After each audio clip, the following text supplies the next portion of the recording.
Everything is wrong, you feel like it's your fault. Just remember, I will be there for you, baby. Remember, there's nothing out there to get you, don't forget it.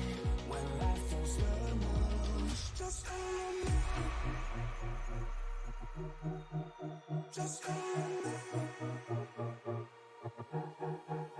Just call me.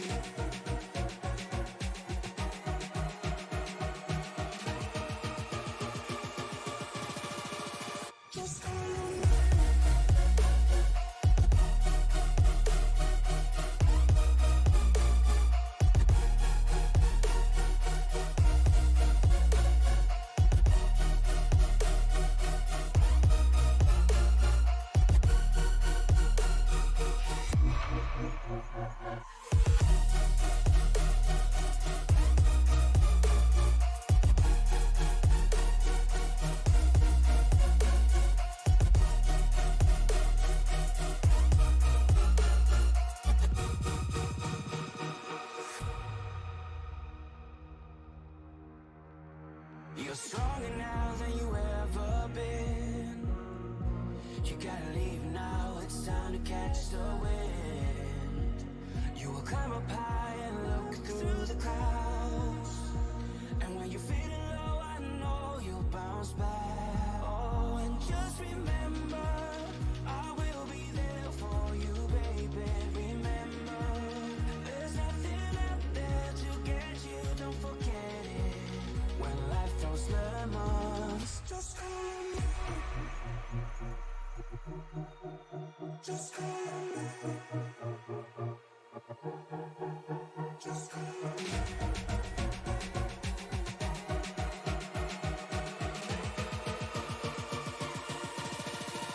Just call me.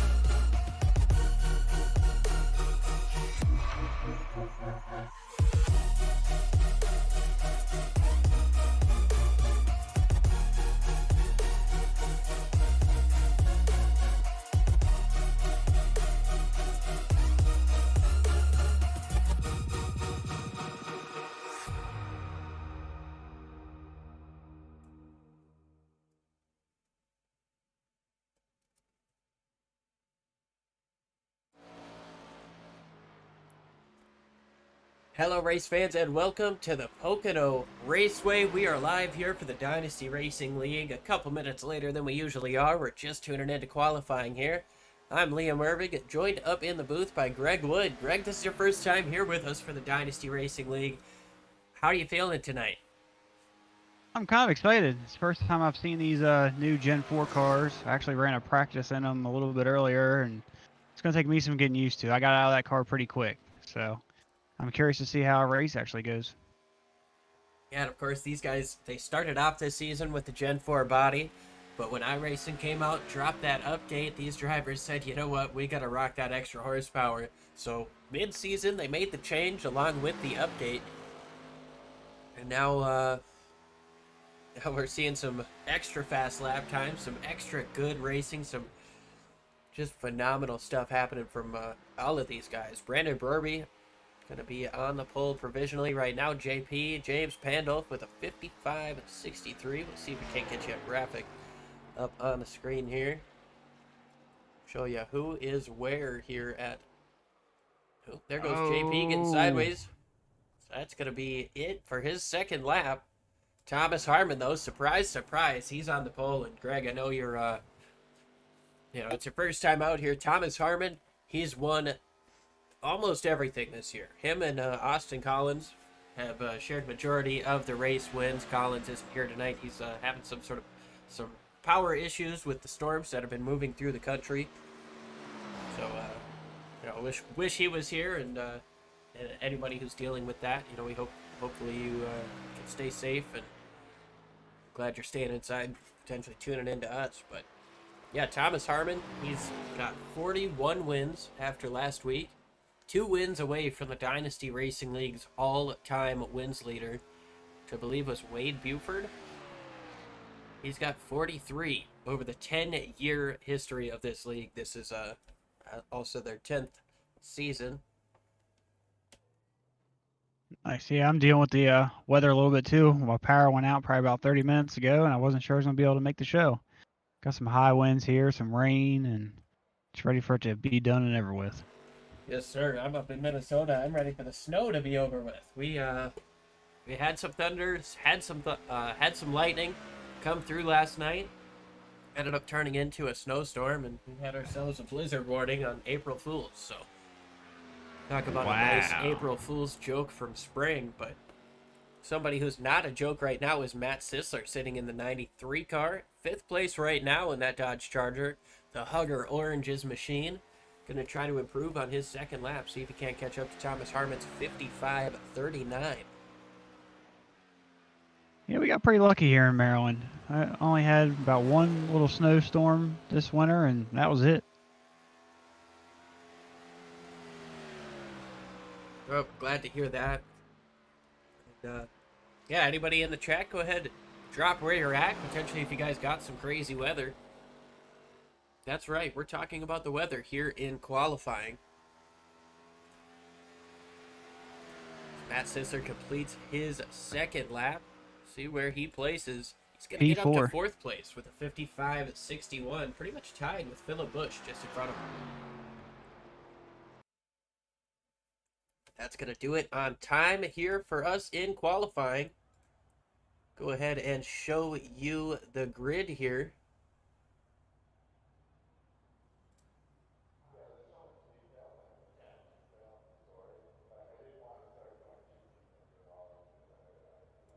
There we are here. Yep, Thomas Harmon on the pole. Taylor Butcher Benjamin with a 2nd place start. Phillip Bush, Matt Sisler, James Pandolf, JP, Brandon Brorby, David Wright, Larry McKenzie, Jacob Gladulich, the Drift King, and then Andrew McKenzie round out the top 10. After that, we've got Dustin Musel, Sam Niederhelm, David Acacia, James Jacobs, and Larry McKenzie. A couple of new faces to this league. Acacia's not a name that we've seen before, so excited to have him out here, ready to roll here for 100 laps, 250 miles at Pocono. Now, Greg, I know you short field though.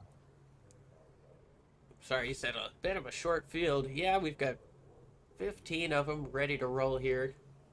Usually we get up into that 20 range, but we know some guys are dealing with some of that weather, so.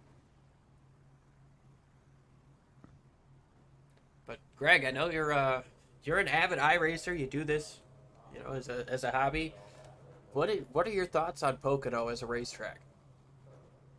Personally, I like it. Sometimes the little tunnel turn gets me every once in a while if you don't hit it just right. But I mean, personally, I like it. I like it in the trucks. I like it in the next gens. Of course, like I said, I've never tried these new Gen 4 cars, but it takes some skill. I mean, it's not just wide open. It's not your normal turns. I mean, every turn's different. So definitely takes some skill.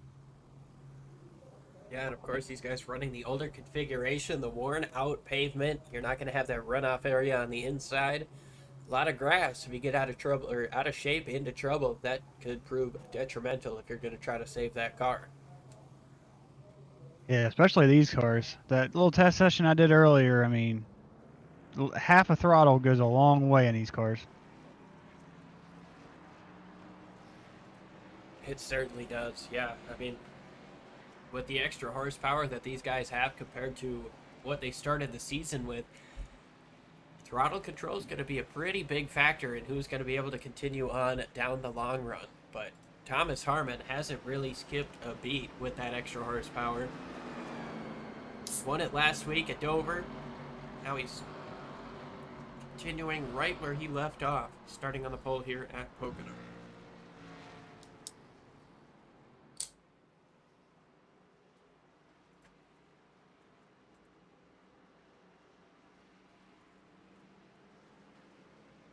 Go over some of our track facts here before we get the green flag. It's a 2.5 mile triangle. three, like Greg said, three completely different turns. I believe the first turn was modeled after the Milwaukee Mile, the second turn after the Indianapolis Motor Speedway, and the third at the Trenton Motorsports Park, which is no longer in existence. These guys are working through that tunnel turn right now. The Dynasty Racing League drivers have a tough task ahead of them at the Tricky Triangle. Thomas Harmon, like we said, trying to chase down the all-time race winning spot in the history books. Can he get up to 42 here today? We're about to find out. 100 laps here at Pocono, the mountains of Pennsylvania. Bright, sunshiny day. 15 drivers ready to get ready, or 14 rather. Dustin Musial has gone to the pit lane, might be starting from the pits. So tough break for him to start this deal, especially with how few cautions we see in this series. Pace cars made the hard left turn. Green flag is in the air, and a strong start for the Taylor Butcher Benjamin up on the outside. Thomas Harmon and the rest of the inside lane get a good start. Look at them all fan out, going down into turns one. Well, just turn one here. It's not an oval. We'll see how well Thomas can hang on the outside. Looks like he's going to get the better run off the turn. He might actually overtake Taylor, or Thomas, sorry. Yeah, Taylor Butcher Benjamin, strong run coming up off of turn one. He cleared the him. lead by about half a car length. A little bit further back, Matt Sisler under fire from JP, James Pandol. Side-by-side action back further with Brorby, and that's not a place you want to be side-by-side, is that tunnel turn. That's for sure, in any car.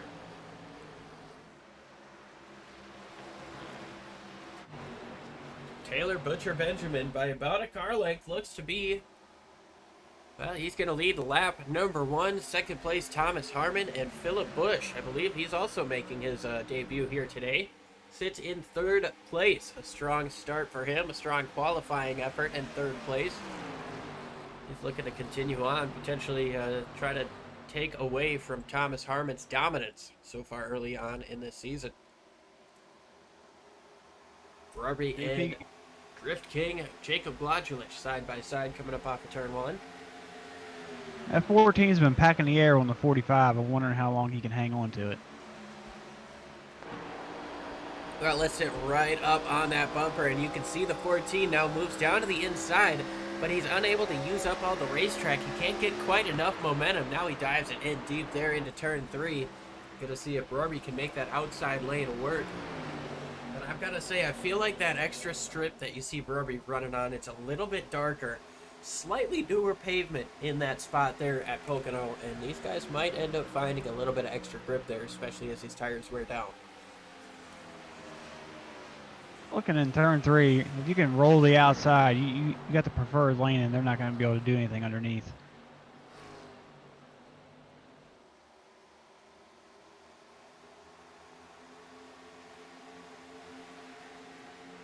Sisler sitting in fourth place right now. He's got a little bit of a gap in front of him and behind. Those top three, you can see right in front of him, haven't let each other go whatsoever. Taylor Butcher Benjamin continues to lead this race over Thomas Harmon and Philip Bush. Everybody just minding their P's and Q's right now, just falling in line, logging laps. It's way early in this long race. 250 miles here at the Tricky Triangle. Riding on board of Taylor Butcher Benjamin. Hearing him get just a little bit loose there coming up off of three. Doesn't give Harmon quite enough of a run to get closer, but might be indicative of how that car is going to handle later on in the run. Like you said, it's early on. We're only on lap 4 out of 100. We're seeing some of these guys sliding coming up off the corner. David Wright might have just touched the tail of that car to the wall there coming up off of turn one.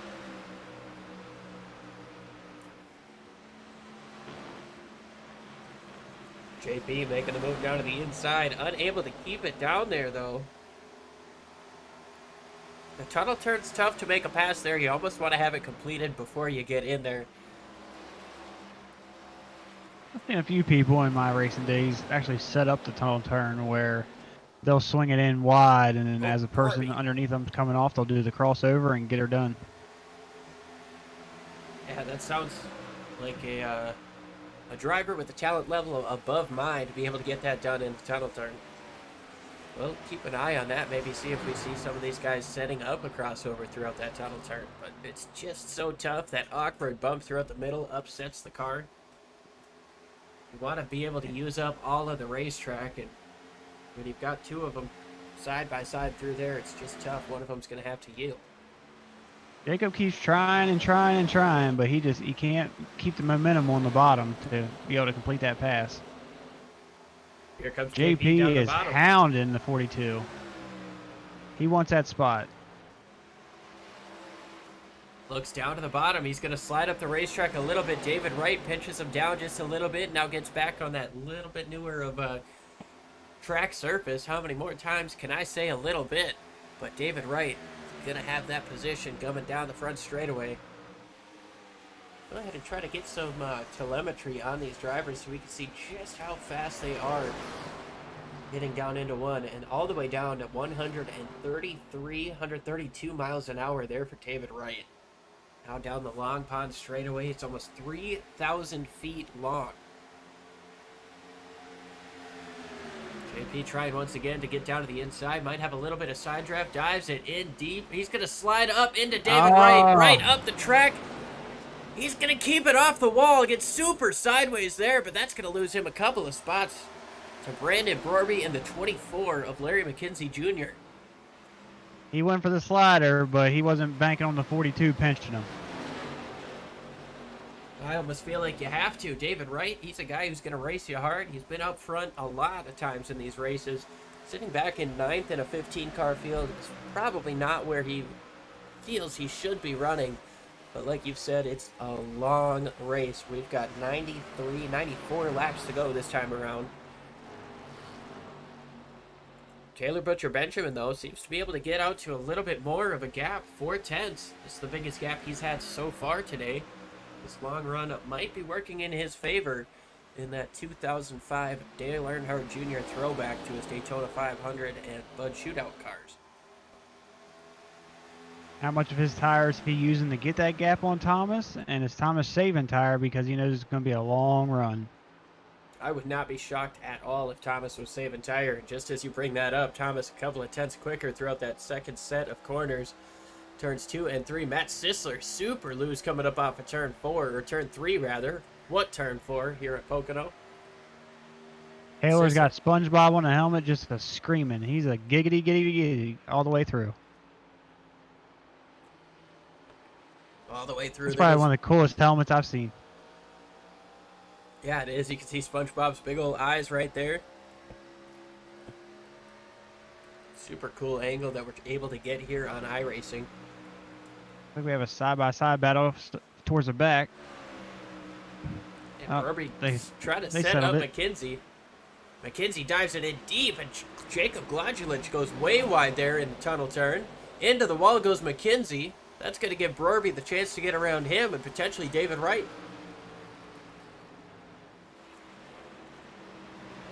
This place definitely takes a lot of discipline. If they could learn to just back up the entry and run the high side, you can get a crossover quite nicely going down the front stretch. Yeah, I've always been one to like running that top side in 3, but this has never been a track in my strong suit, so I can't necessarily offer advice. I can just kind of say what's comfortable for me and hope it works. Drift King 30 waving in the chat. You should be driving, bud. That was a couple minutes ago. He's probably not doing that double duty right now. David Acacia trying to set up the other DeWalt car up in front of him. That's James Jacobs in the 71. Jacobs gets sideways coming up off of 2. He's going to have to relinquish that spot. Stuck in the wall. Yeah, he is stuck on the wall. That is a really tough spot. Almost gives you those NASCAR 06 vibes where these cars just got stuck to the wall. I hate that. I mean, in real life, they don't get stuck in the wall, so just the iRacing physics where it just sucks you in the wall and you just stay there and stay there and stay there. And then with the new update, because of Ross Chastain, it kills your throttle, so you can't really power out of it. Yeah, that is a tough spot for a driver to be in. When you get up on that wall, you make a mistake, and then it's just amplified. You'll see David Wright get back down to the inside. We appreciate everybody who's tuning in here live on the YouTube. If you're new here, go ahead, hit that subscribe button and hit the bell. We've got fantastic racing 7 nights a week. And hey, if you're bored on lunch or something at work, we've got a couple of day shows for you as well. So we've got something for everybody, multiple different racing disciplines from all around the world. Here live on Sim Racing Media's YouTube channel. That was a perfect crossover, like I've been saying the whole race, from Absolutely Larry beautiful. McKenzie. He set it up perfectly, let him go around him, crossed him over, and now he's got the spot. Yeah, David Wright still trying to recover from getting sent up wide, racing with JP. Seems like he's a little bit quicker than that 24, but like you said, that crossover proved to be efficient for the 24 machine. Seems like Jacob, Mr. Drift King, he's used up his stuff, or he's driving it angrily, because he's sending it every turn, and he's kind of washing. If he ain't washing, he's definitely living up to his name, drifting. Absolutely one of the best in the league at keeping her sideways, but not going around.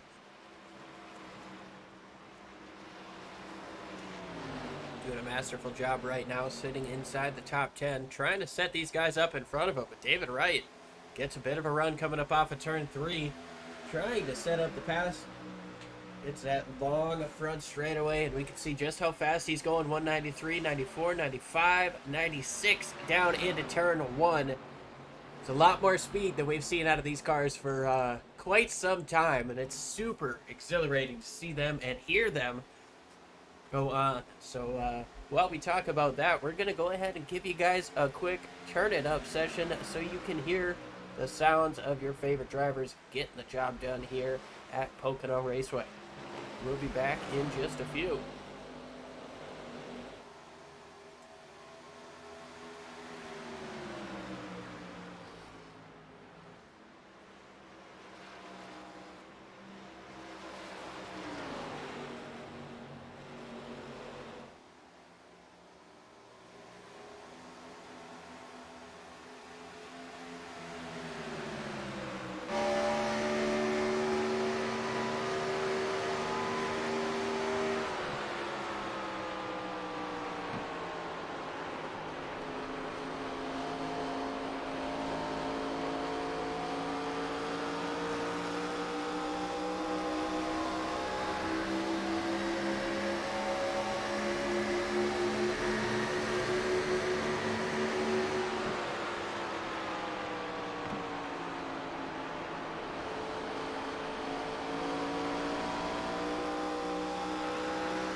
I just noticed it says Drift King, not Burger King. Yeah, that's it's a fun paint scheme. It's a play on the classic Burger King logo, but Yeah, that one got me a little bit too. Back live here at Pocono. Seeing Oh, DK getting sideways there. Jumping away he from put her it in the right wall. now. I don't know why. Sorry about that. Yeah, he got up into the wall there in the tunnel turn. Now he's getting passed by a couple of cars there. That's the 6 of Andrew McKenzie and Sam Niederhelm in the 66. A little bit of, well, maybe he kept it off the wall. No, he definitely tagged it. I know exactly how he's feeling in that car. Problem after problem just keeps compiling on top of one another as we have a battle with the 64 and the 93. Yes, sir. Matt Sisler able to get around the top side of Philip Bush, saying, hey, bud, know you're new here, but let me show you how it's done. He's going to get that third place away, sitting about 4.5 seconds off your race leader, Taylor Butcher Benjamin. But Thomas Harmon, he hasn't really let him go. Sits about half a second off, gaining through turn 2 right there. Big time gain in turn 2, gain about 2/10. Tell you what, this race for the lead, it's starting to heat up once again as Thomas Harmon dives it in deep now. That's going to give Taylor Butcher Benjamin a little bit more of a run coming up off the corner if he can keep it straight. Yeah, they got a healthy cushion back to Sisler, so they can kind of just settle it amongst themselves right now or just kind of coast in as we got the 42 and the 74 battle, and 74 is going to clear the 42 down the front stretch. You got to wonder if David Wright might still have that earlier incident in the back of his mind right now.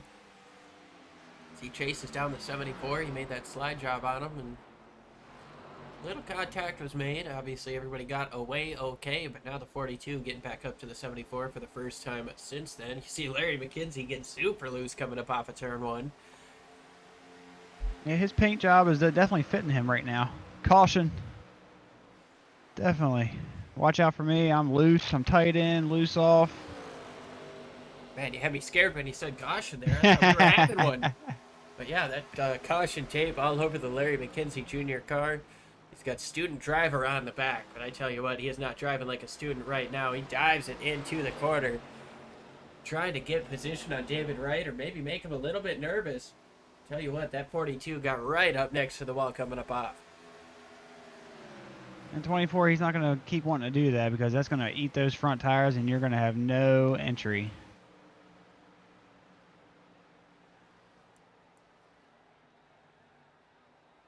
This view here just shows how massive the track is. Absolutely is. I think it's either 2,500 or 3,000 feet long. Is the Long Pond straightaway, the backstretch, if you will, here. But it's tough to have a backstretch with 3 corners and 3 straightaways.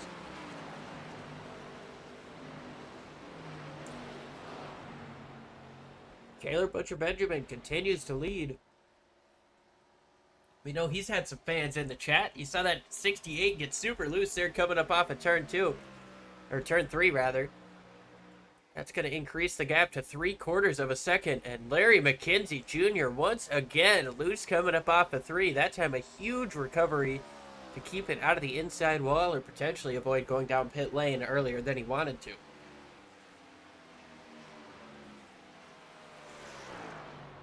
I don't think we caught that. Maybe we can go back and see what exactly happened to him. Do my best here.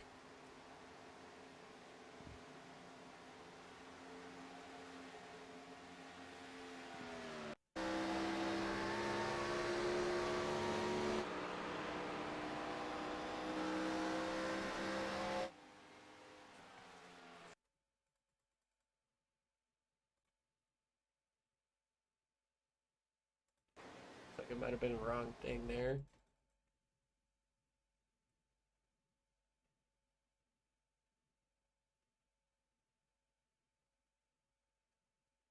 Oh, we had JP through the grass. Yeah, there's a whole nother incident done back there. That's what ended up bringing the 42 back up to JP. He was completely in the grass. So couldn't quite get an angle on the Larry McKenzie Jr. problem there in the corner, but David Wright on the inside of JP up into the wall. Right side torn up a little bit, put David Wright up into 6th place now. JP getting loose.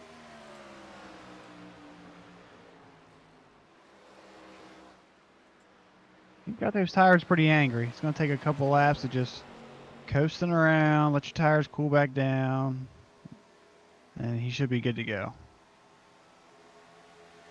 Yeah, 21 laps into this event here. It's just so hard to do whenever you got that carrot right in front of you, and it's hard to just back down and just think of the long run. So we got the 14 making a move on the 66. See if it'll stick on the bottom. 66 is going to have the run off the top. He might clear him. Nope. DK tried that side job, but that top side proving to be a bit of an advantage with the momentum.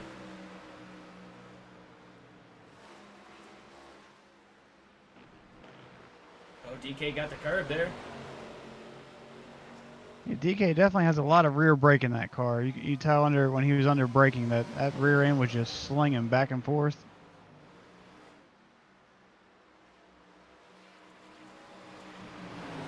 Still trying might to clear complete him. his pass.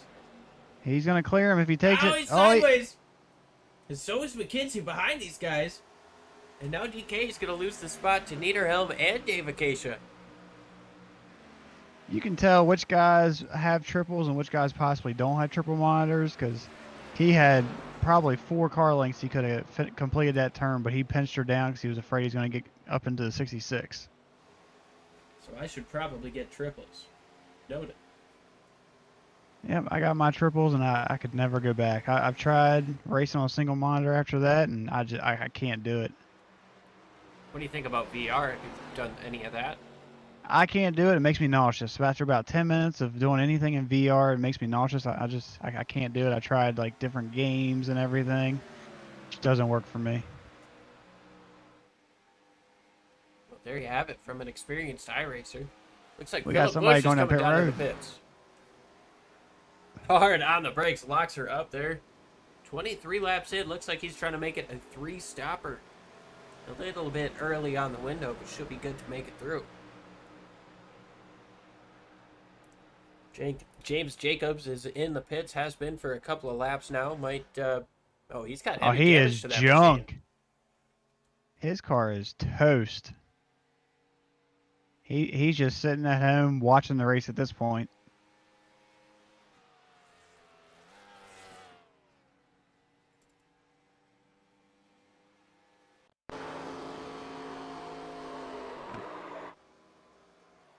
Oh, man. Oh!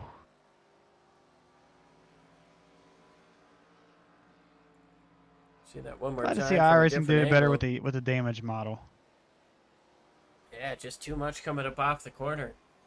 He just stayed in it. It's like he got frustrated. He just stayed in it. He didn't try to lock her down or nothing. Now he's driving one of those Carolina squat vehicles.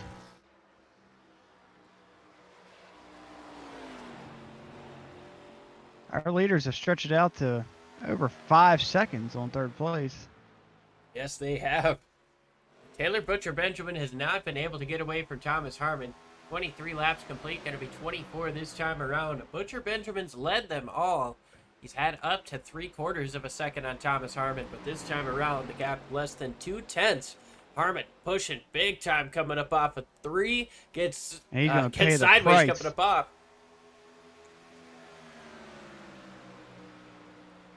Thomas wants to make it in the record books. Taylor is definitely going to make him work for it tonight.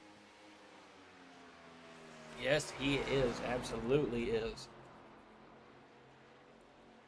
Taylor's been so close so many times this year to so many race wins, and Thomas has passed him in the late running a couple times. Too many in his books. He wants to keep him behind that 68 machine. Keep him behind him.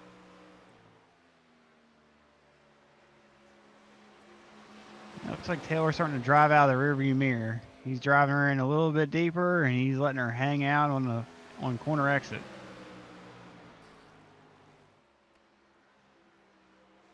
Seems to be working in his favor.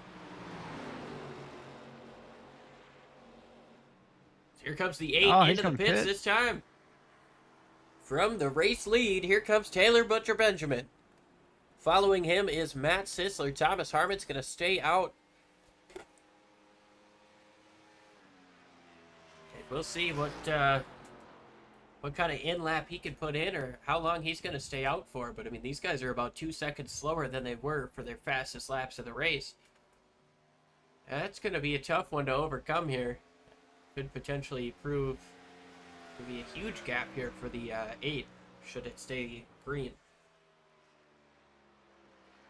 I definitely see it staying green because these guys are some of the cleanest guys I think I've seen. I predict a flag to flag, no cautions. Just run what you brung and hammer it out.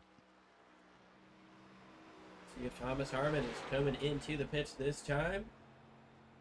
Stays down low. He's going to get hard onto the brakes here. Try to get down to that 55-mile-an-hour pit speed. And this is one of the longest pit roads that you're going to see on the circuit. This track's long enough to not go a lap down when you pit. So, guys like Philip Bush, Taylor Butcher Benjamin did not go 1 lap down. However, Philip Bush was able to get around Matt Sisler on that pit cycle, coming in a lap earlier than he did. Taylor needs to freaking haul the mail right now. He needs to run one of the fastest laps he can run and try to put a bigger gap than he had. As Harmon does not have a good angle into the pits. That might be a tough No, one he for him does to get not. out of. Might spin the tires a little bit. Gets away A-OK, though. Taylor Butcher Benjamin down the front straightaway. We'll see how the It's gonna be merging close. happens. He's going to get the pass done on Thomas Harmon. Harmon still trying to get up to speed here. Doesn't look like it's going to be quite the 2 seconds that we might have thought potentially for these fresh tires, but 1.2 seconds. Taylor Butcher Benjamin's going to be able to get a full second on Thomas Harmon there through that pit cycle. Gives him a little breathing room. He can kind of just focus on hitting his marks, not wearing the tires out, and just kind of coast for a little bit and mind the gap. Matt Sisler trying to chase down Philip Bush. Bush obviously came in a little bit earlier than everybody else did. Came in on lap number 23. Matt Sisler came in the same lap as Taylor Butcher Benjamin, so a couple lap fresher tires for that 93 machine. He is definitely closing the gap on the 64 as he is sideways coming up off of 3. Great save there out of Philip Bush. But Matt Sisler is going to be able to get the pass done down the front straightaway. Like we got one driver in the 66 that's still yet to pit. Once he does, then Taylor will reclaim the lead and see if he can stretch his legs and grow that interval between him and Thomas. Sam Niederhelm has not come into the pits yet. 27 laps complete. We'll see when he's. It's like he's coming this time. Sounds like it. Looks like it. He's going to make that hard left turn. It's going to put Taylor Butcher Benjamin back into the race lead.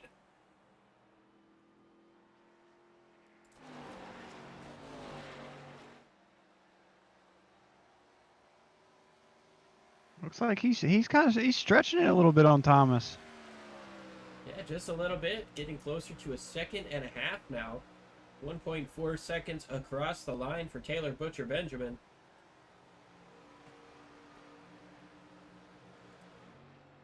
Virtually flawless first pit cycle out of that 8 machine.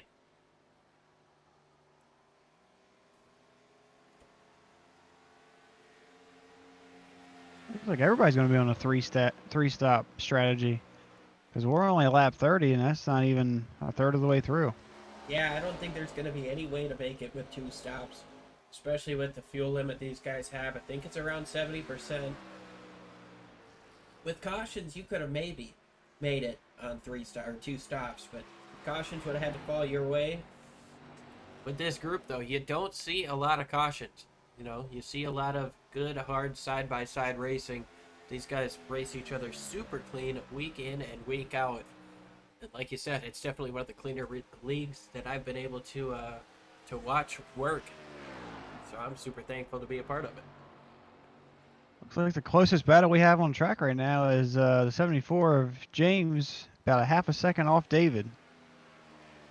Yeah, these guys made a little bit of contact earlier on. JP got up into the grass. That slowed him down a bit. Allowed the 42 to catch back up. But we'll see how these guys work on fresher tires. David Wright, now a 1/4 second, coming up off of 1. Didn't seem like he had the corner exit he wanted. JP's got to run. Going to look down to the inside. Yeah, the 42 definitely, he was tail whipping it off of turn 1. JP tries the same move he did earlier. This time the 42 backs off just a touch. They live to drive another day through turn 2.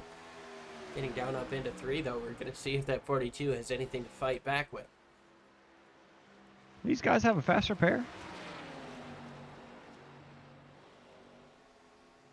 I think so, but we'll get back that to you. 74 looks fresh, and it had right side damage before.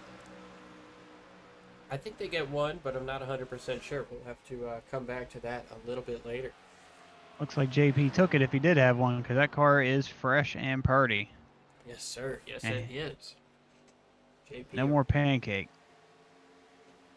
That 74 machine is ready to rock and roll here at Pocono. Something happened to Thomas Harmon. If my... He's caught up to Taylor Butcher Benjamin quite a bit. I was looking at the interval wrong. My mistake. It was like you dropped way off. Yeah, Thomas Harmon able to chase down that Taylor Butcher Benjamin machine, but you're that 8 car, you definitely don't want to see that Scooby-Doo car getting bigger and bigger in your mirror.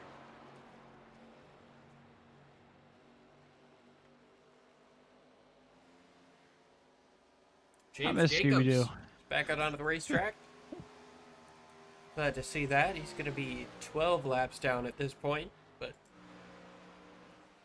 might be able to get around Larry McKenzie, and if we do have some attrition later on in this race, should be able to gain some more points throughout that. You see Taylor Butcher Benjamin pushing it hard off of turn 2. Thomas Harmon did as well, though. Harmon seems to be diving it in deeper on entry, and that seems to be where he's gaining a lot of his time. Thomas is using those inside rumble strips to help the car turn. I've noticed that in turn 3. He's hitting those rumble strips every time, and it's pulling the car right around. Interesting call there out of the 68 to rock those rumble strips. Keep an eye on that. We got Brandon Brorby and Philip Bush getting close together. About a quarter second separating these guys down the front straightaway.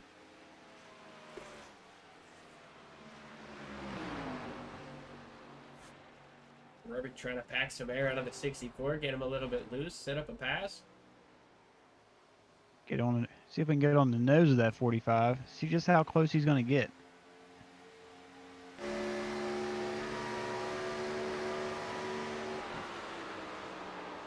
Goes down to the inside. That 64 just drove it in on the top side. Was able to get a super strong run coming up off and gaps him by about 3-4 car lengths. Yeah, it looked like Brandon got in there a little hot, and he used a little bit extra brake because he wasn't sure if he's going to wash up and take out the 64. He's going to make it back here in turn 3. He's going to be in the left quarter of the 64. Just not enough to get on that spoiler. Quite, but Brorby, he's doing absolutely everything in his power to make that pass. Trying to get 4th place away from Philip Bush. There he goes down to the inside. Just not going to clear him. Up 64 got tight, had to back out throttle a little bit, but still side by side. I think this might go down to the inside car going down into the tunnel turn. I see the 64 backing out. Smart move on here. Yeah, there he goes. He does it. Meanwhile, Taylor Butcher Benjamin has a mirror full of Thomas Harmon. Harmon with the best run he's had coming up off of turn 4. Less than 2/10 off of the back bumper of Taylor Butcher Benjamin. A car length and a half down the front straightaway. 34 laps into this thing. What turn 4? Yep, you got me there. Just gotta keep you on your toes. Yeah, no, I got there by Pocono Raceway, the tricky triangle. Playing a trick on me here on April Fool's Day.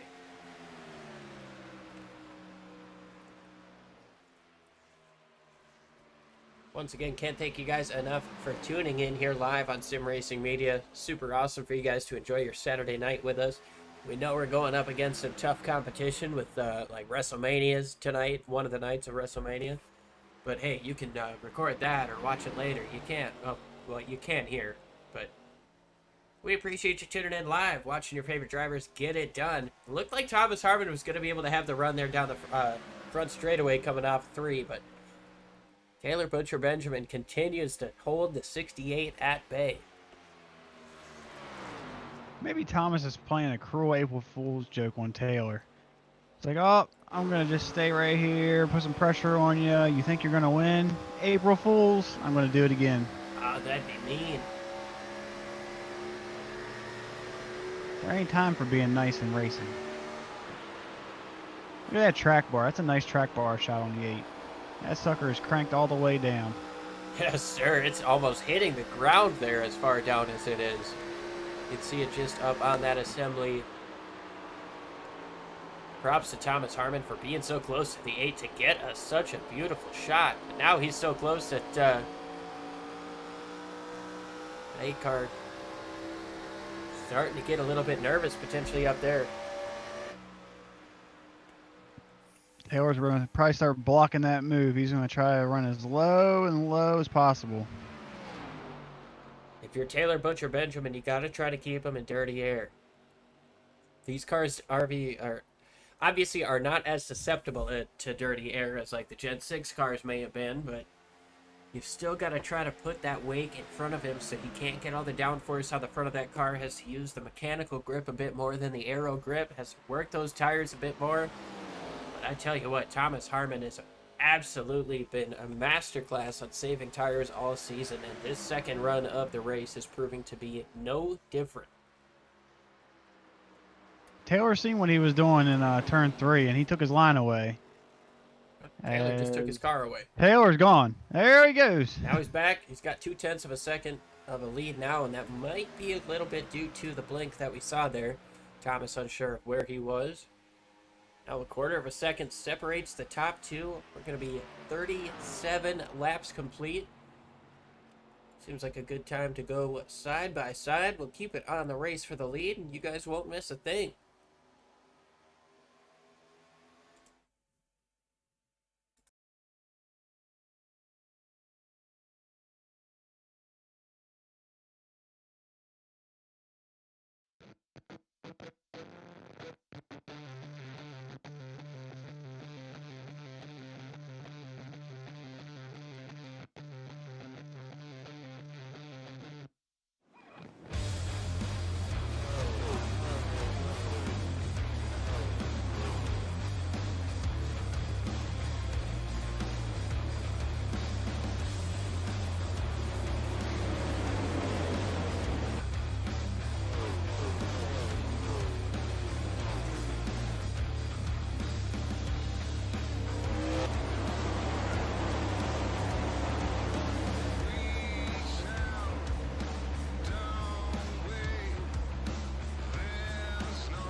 live here at Pocono Raceway. Thomas Harmon has come into the pits. He's got a lap down, unsure of what that was about.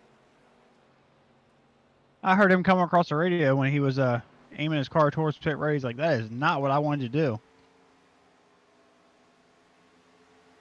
Looks like he may have given Taylor Butcher Benjamin the race with that move.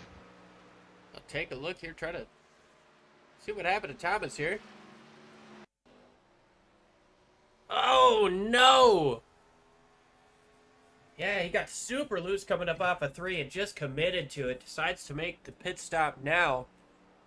Now the question is, can he go 30 and 31 laps on a tank of fuel to try to make it to the end of this thing and salvage a finish? Meanwhile, Taylor Butcher Benjamin holds the race lead by 11.5 seconds now over Matt Sisler. We've got a side-by-side race with Thomas Harmon and, well, not for position, but Thomas Harmon getting around David Wright.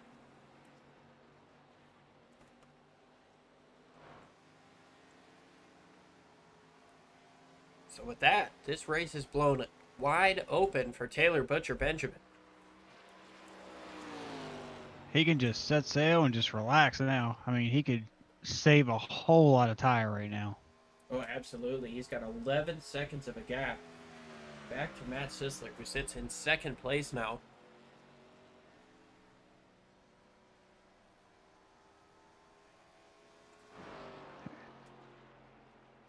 Larry McKenzie Jr., though, has Sam Niederhelm chasing him down. Less than a second away, or rather, he's chasing down Dave Acacia. It's less than a second away. Other than that, so everybody's pretty spread out at this point.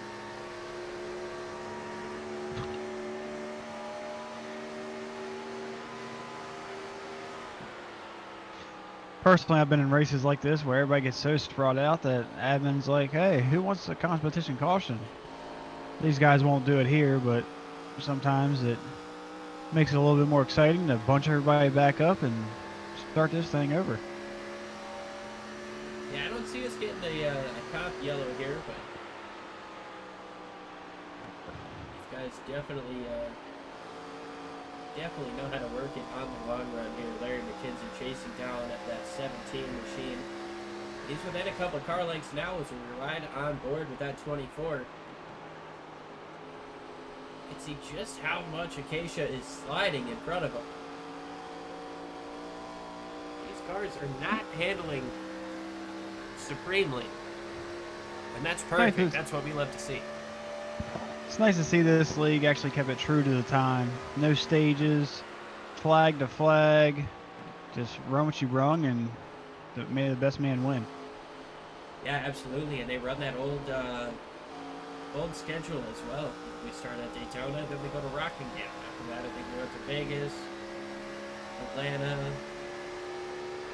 Rockingham's a track that I don't like in any car. Doesn't matter what car it is, new car, old car, I am not a fan of Rockingham. The bumps in that thing are atrocious. Sideways under 17. But I agree with you there. Rockingham is not a fun track for me. I've come close to winning a league race there once. I got super lucky on a green-white checker and B-fixed once. But other than that, it has not been fun for me. But these guys, they got it done. And I think they only had 1 or 2 cautions in that race.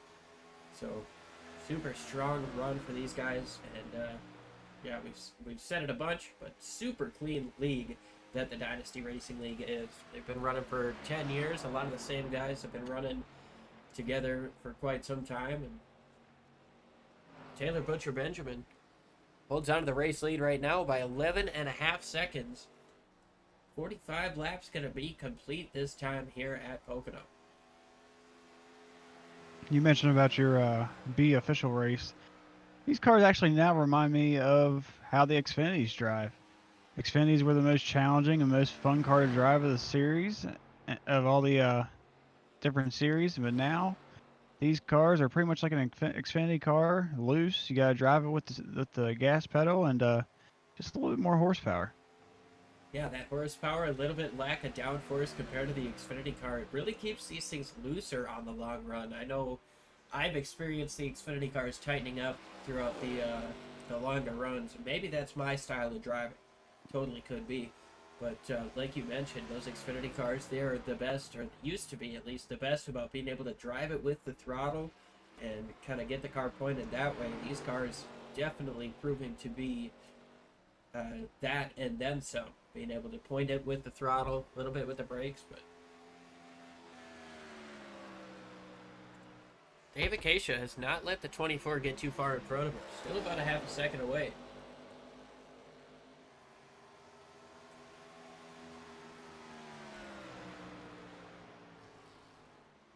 It's going to be our closest battle on the track right now. Said everybody's pretty sprawled out.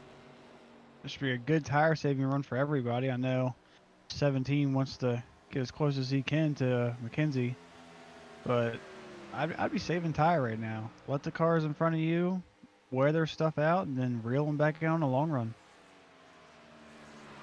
Absolutely. This race trending green. It's not likely that we'll see another caution or a caution. It's definitely not impossible. We had a race at Las Vegas that went the first 100 laps caution free. Had an incident towards the end of the race. Kind of blew that thing wide open. Allowed Thomas Harmon to get the job done. Fortunately, unless something catastrophic happens, he's not going to be able to get the job done tonight. No, still sitting one lap down in 10th place, but he's got a lot of time to make up. I don't think he's going to be able to make it from here on just one more stop. I think he's going to still have to stop twice. Now, are they truly old school and there's no lucky dogs or anything? There's a lucky dog. Okay. Just got to get the caution for that. That's been a tough ask for these guys. These guys just race each other super clean when they're close to each other, and haven't really been close to each other in the second half of this run here. Just kind of the racing that we see in Pocono. They call it an oval. It's a triangle. They call it the oval that races like a road course. Things get spread out. People try different strategies, and we approach the halfway point here. That's going to be 125 miles complete out of the 250-mile marathon that we're putting our Dynasty Racing League drivers through tonight.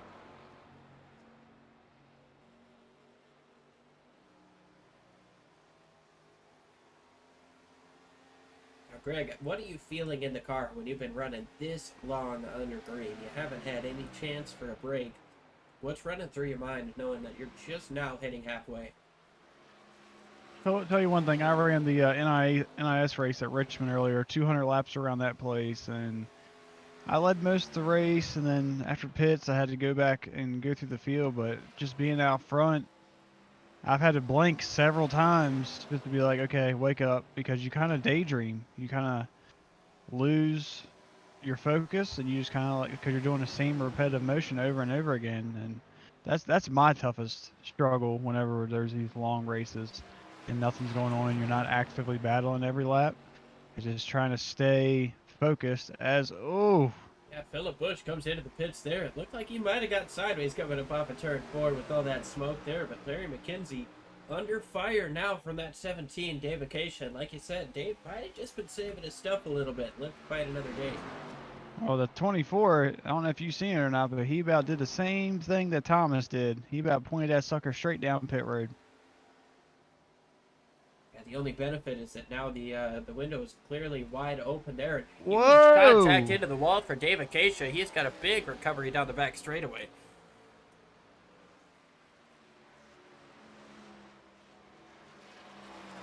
Oh, he pancaked her pretty good. McKenzie might have gotten loose up in front of him too. McKenzie now losing time to that 20 or to that 17. Be interesting to see when these guys decide to jump onto pit road. Looks like McKenzie might be coming in this time. David Wright into the pits as well. Dave Acacia is going to stay out along with Sam Niederhelm. Niederhelm, of course, he stayed out the longest on that last run. I think Niederhelm wanted to pit that time, but he carried a little too much speed and didn't back her down soon enough. Certainly could have been the case. He's chasing down Dave Acacia now, though.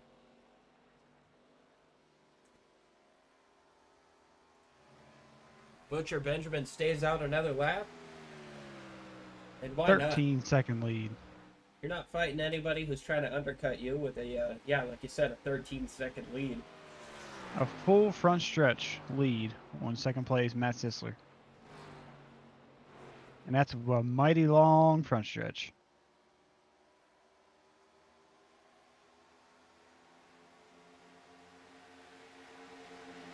Brandon Burby into the pits now. He's going to come in and get some service done. 4 tires and fuel. Looks like DK is out of the pits. Jacob Glodjulich. He sits in the 10th place right now. Wonder if Philip Bush is going to battle to try to get his lap back the hard way. Absolutely. As he does. Yeah, absolutely. Why wouldn't you?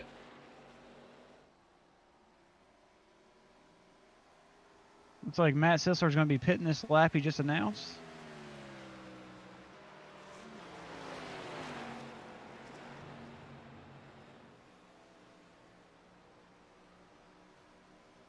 Get that 93 woe down to 55 miles an hour.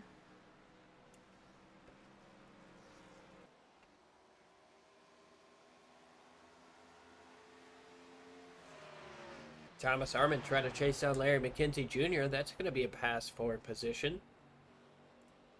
McKenzie still yet to come in. With these... Good. So I was going to say McKenzie was yet to come in. Thomas Harmon obviously pitted about 13 laps ago unintentionally. Thomas Harmon is praying that somebody does the epic mistake and tries to make pit road and hits the end of pit wall and brings out a caution.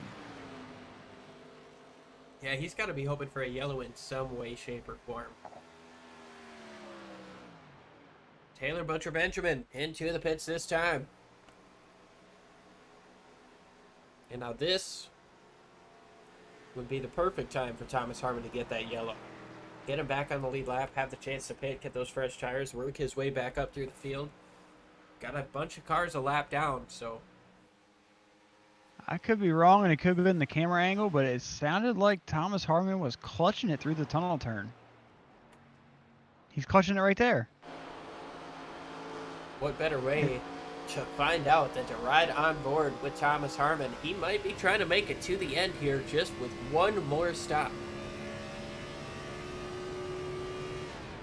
Yeah, he's clutching it early. Thomas Harmon with some strategy going on, and that team might not appreciate that onboard angles we brought there, just in case some of the competitors are watching. But as far as I know, all of the teams watch the broadcast, behind the pit wall anyways. So definitely a bold move, but you don't want yourself going 2 laps down because of that. Drud MND said, I hit the wall, 12 minutes of repairs. Unsure of which car that was, but a tough break for that driver there. And 12 minutes of repairs, that's going to put you down about 10 laps here at Pocono at least. 10 to 15, I'd say, with the pit road time. He is slow in the throttle. Early off the throttle, clutching it. I mean, he is trying to stretch this tank of fuel.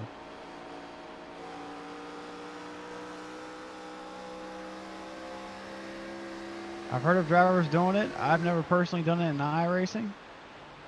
But I mean, you get anything you can do. After a mistake like that, you gotta try to make it up any way you can, switch strategies, and try to get on a different game plan. Thomas Harmon's still about a half a lap back now with his fuel-saving strategy going on. Might be it's like cycling through. Win the race. It's like cycling through pit stalls. Matt Sisler gained about 2 seconds on Taylor. Sisler came in a couple laps before Taylor did. Now under 11 seconds when it was as high as 13. We'll see if Sisler is able to utilize the fresher tires on this run. But the fastest lap of the race just went to Taylor Butcher Benjamin with a 55.53.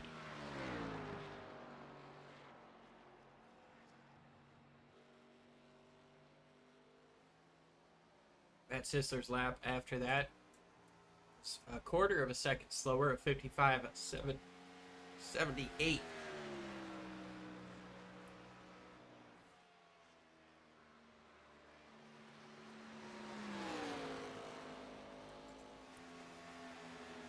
the good thing right now is Thomas Harmon is back on the lead lap, so Yeah, should the caution Caution. come out, this race is back potentially in his hands, but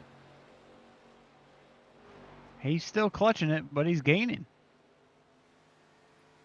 he's gaining a bit, trying to utilize some of this draft here from Dave Acacia. But Dave's sitting about a second out in front. Thomas might have to push it harder than he wants to stay with that car. Oh. A little too much rumble strip there.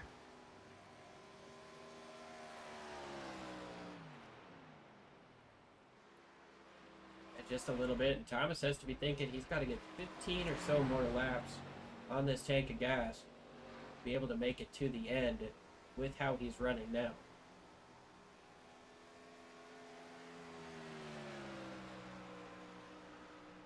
Will he be able to make it? We might need a mystery machine to find out. We might.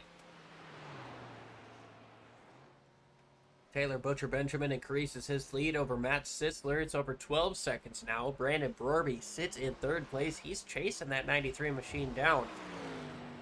Thomas just came across the radio and said, "Where is the caution? Because I need one." As you got Velma in there freaking just crunching the calculator trying to stretch his fuel mileage. Thomas Harmon would absolutely love a caution right now, but so far, 58 laps completed. Green flag the entire way. Taylor Butcher Benjamin has been class of the field. Took the lead on the initial start. Haven't looked back. The only times anybody has led, Sam Niederhelm led after Taylor came in to pit that first time around. You got a couple drivers coming across the radio screaming, I feel rain. There's rain on my windshield.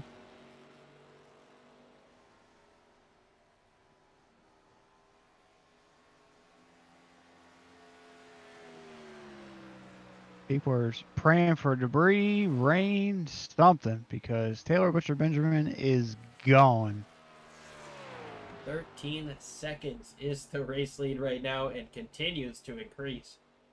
Closest battle we have on the track right now is for second. Matt Sisler leads Brandon Brorby by just over 1.8 seconds, but Brorby has been quicker these last couple of laps. That time around by about 0.2 of a second. Brandon Brorby trying to chase down Matt Sisler machine. The Hugger Oranges dodge up there. You got Sam about to pass Thomas because Thomas is still clutching it. But Thomas is 43 seconds off the race lead right now. He's struggling just to make it home. He doesn't care where he finishes. He just doesn't want to have to pit an extra time. I'm sure he cares where he finishes. It might still work out in his favor. I mean, if he can stretch it till about another, it's probably about another 11 laps, maybe he'll make it. Well, the way I see it is everybody has to pit one more time.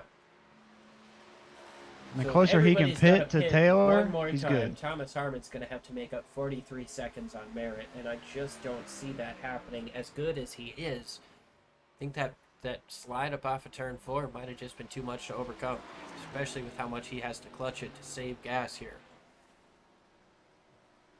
I said it once, I'll say it again. What turn 4? Golly. Gets me every time.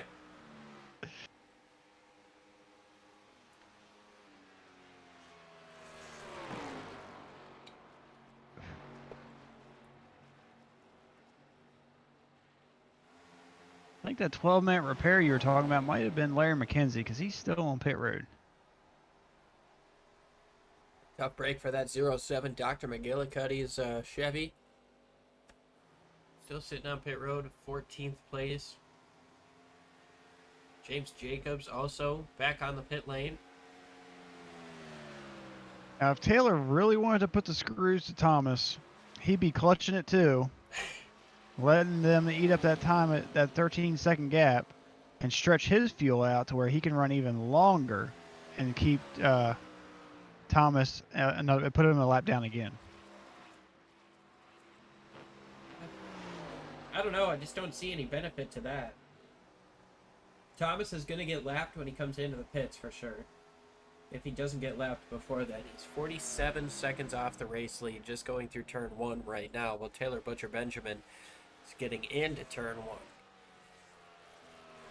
That 68 machine is struggling in terms of pace because of the fuel save mode that he's in.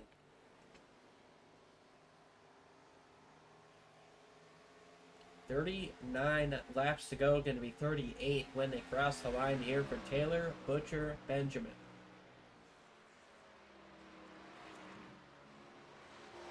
Last time around, he was 2/10 quicker than Matt Sisler in second place.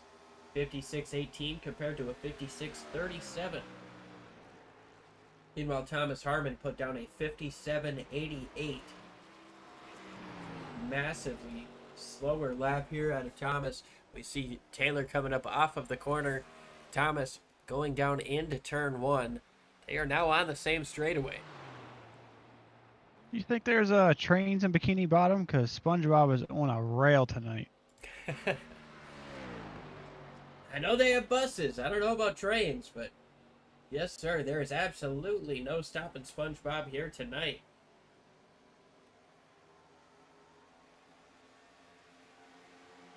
We'll see if the 14 moves over or he gives him a little bit of a fit. Wachelich still on the lead lap right now. Very tail end of it, trying to stay on it. We'll see how hard he fights.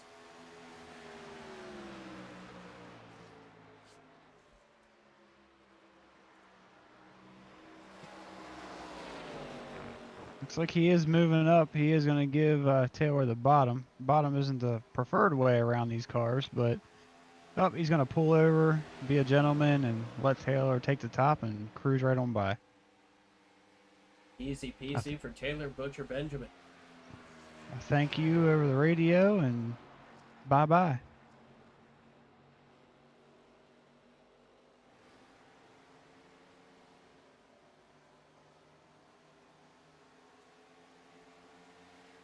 Thomas Harmon just getting into turn 2. Here's Taylor Butcher Benjamin, probably less than 5 seconds behind him on the racetrack right now. Let's see if Thomas is still clutching it. Oh, yeah. Still clutching it.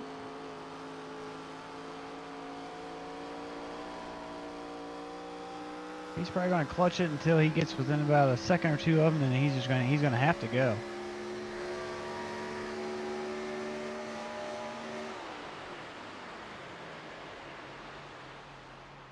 And clutching it does save fuel, but it does not save tire. No, not at all. You're taking away a lot of the resistance, some of the stuff that helps slow you down when you get down into the corner. Not ideal to have to clutch it, especially the way that Thomas is, but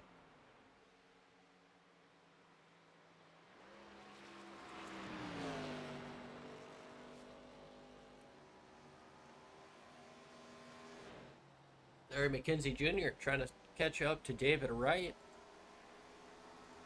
Dave Acacia's got the 2 up in front of him. Dustin Musil 2 is a couple of laps down here. He's got JP the old school Taurus side paint. of that machine once again. 2's rocking the Bug-Eye Taurus. Yeah, he is. Interesting. That's going back way old school. JP with some right side damage there. He is hurt. He's in survival mode. He just wants to survive this race, get it to the hauler, and go on to next week.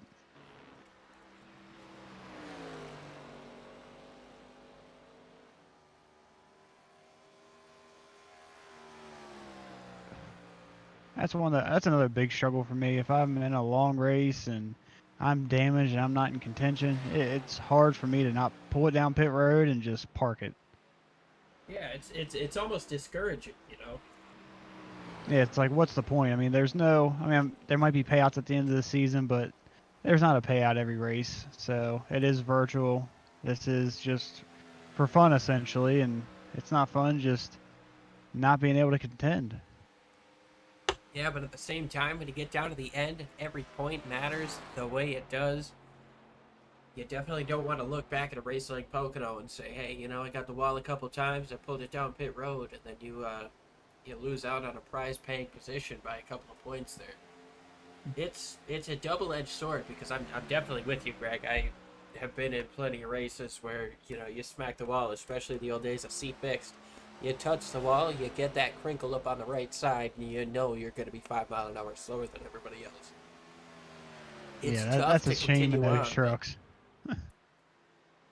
These guys doing an absolutely phenomenal job. Larry McKenzie, Andrew McKenzie, and James Jacobs, the only drivers out of this race right now. 12 of the 15 starters still out here on the racetrack. And that does say a lot with how spread out this field is.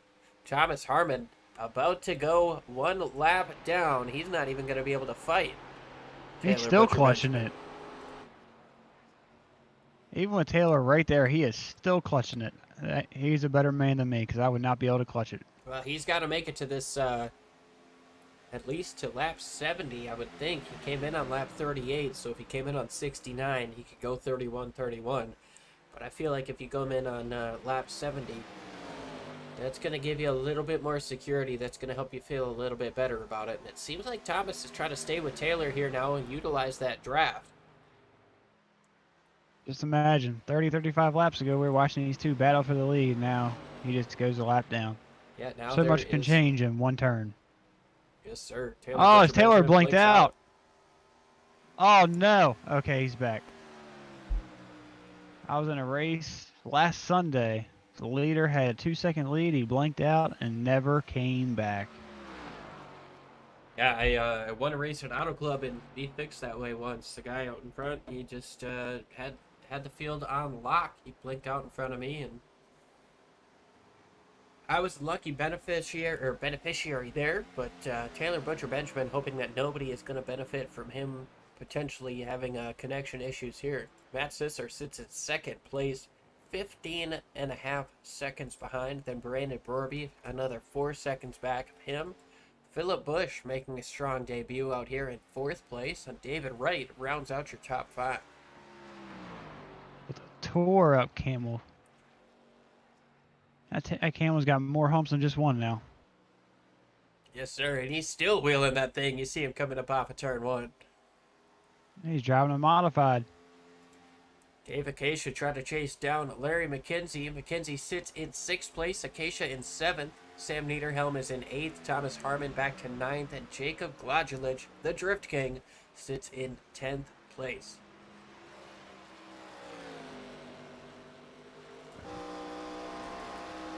Right on board with Dave here to see if he's going to be able to get around that 24 up in front of him.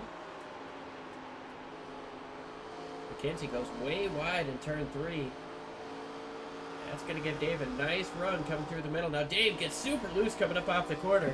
Has to slow down and correct it. McKenzie's been doing that most of the race. He's been liking that high side, whether there's somebody near him or not. He's been trying to hang her out and just kind of let her roll around the top. This is the effective race for the free pass position if we get a caution. Jacob Gladulich and Thomas Harmon.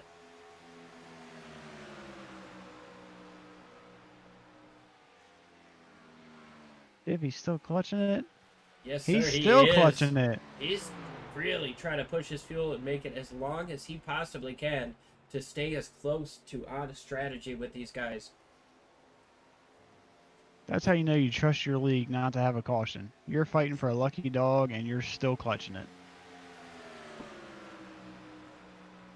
Well, especially when you get to a track like Pocono, you start racing like this and, you know, things get spread out. Sam Niederhelm able to get around Dave Acacia now and try to chase down Larry McKenzie. But things get so spread out that when you're racing somebody, you're hoping for a caution, but you've also got that thought in the back of your mind that you don't want to be the caution.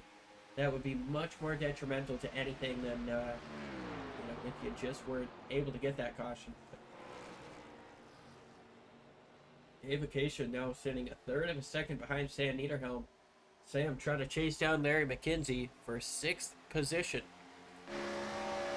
Look at McKenzie trying to break the draft there a little bit. Try to get a little bit of a gap and breathing room between him and Niederhelm. Niederhelm much deeper on corner entry there. Oh, as Larry McKenzie gets loose through the tunnel turn. It looks like that 24 is struggling on corner entry. Looks like he has a little bit too much rear brake in it. These cars are loose as it is, and if you have too much rear brake, it's going to come right around on you. Less than half a second separating Niederhelm from Larry McKenzie now down the front straightaway.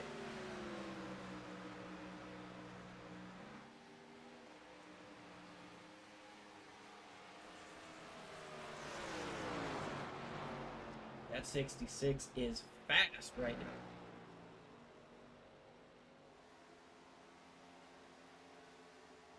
You got Thomas Harmon out there still logging laps. He's going to try to stretch this tank until it says you need to pit now. Well, the longer he stretches this, the harder he can go on the last run. Very true. He's about to have a group of cars swallow him up. As these three are taking no prisoners and hauling the mail. Harmon rocks the top side there, still not coming in. He's got 71 laps complete this time around. It's been 33 laps since his last pit stop. He can make it from here. It's just a matter of if he wants to keep clutching it like he has. Meanwhile, Taylor Butcher Benjamin has 16.5 seconds of a lead over Matt Sisler. We're going to go ahead and step away, take one last break, and come back to you for pit stops.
Back live here, 25 laps to go. You saw Sam Niederhelm able to get around David Keisha for the top 5 position. Jacob Glodgelich sits about 17 seconds behind these guys. Dustin Musial has come into the pits. Thomas Harmon has also made a pit stop. He came in on lap number 70. And he's still clutching it. Yeah, he knows he's got to fight hard to make it to the end on fuel. I mean, if he pitted lap 70, he should be good. Philip Bush into the pits. Taylor Butcher Benjamin staying out another couple of laps. I think he might come by this time. Well, he's got no pressure either way. He's got a 17 3/4 second lead. He's coming this time. Nope. No, he's not. He rocked that bottom April side, stayed Fools. down there.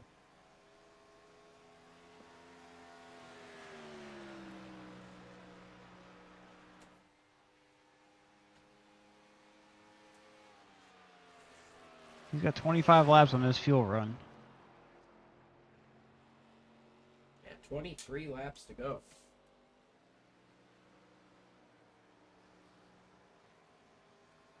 He might be just trying to stretch it out and add insult to injury at this point. Brandon Brorby into the pits. Gonna try to undercut Matt Sisler for second place.